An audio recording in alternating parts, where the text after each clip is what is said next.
it is a shadow of what it used to be. I mean, we had about, at the peak, we had about 2,000 students at Elmwood, and it's now just a few hundred, and many of the courses are run online, so there's not actually a physical presence within Cooper. So for people in Cooper, the staff, the students, it feels like a shadow of what it used to be.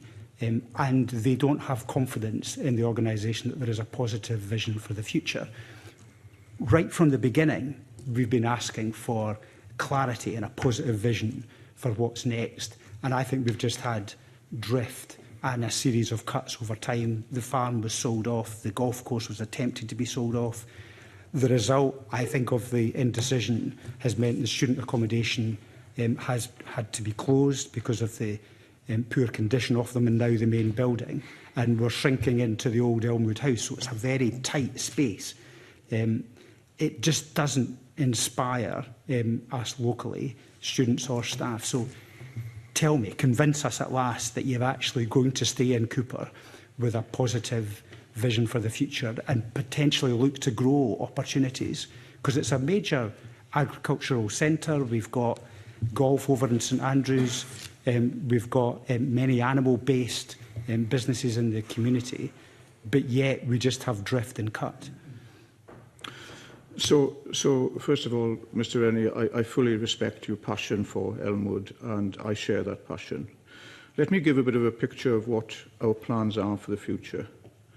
Having obtained degree awarding powers in 2026, having gone through the various processes we need to, we'll be offering the first degree programme in Elmwood ever.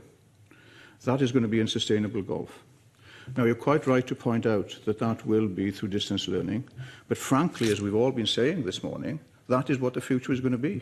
We need to adjust and adapt to what students and learners and employers need. And being in classroom all the time isn't what we're going to be having in the future.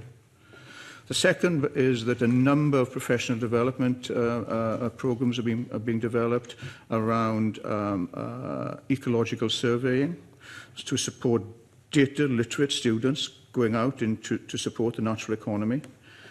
We are, with our horticulture colleagues, developing a therapeutic horticulture programme. Could be quite...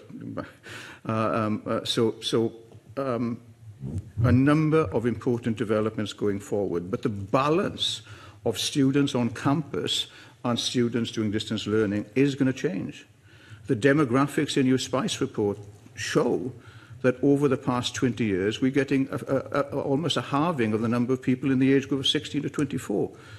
What I think is important, if I may say so, Mr Rennie, and if I draw a comparison to where we've been able to invest in other parts of Scotland, there's one really important component of that, and that is collaboration, shared purpose and working together.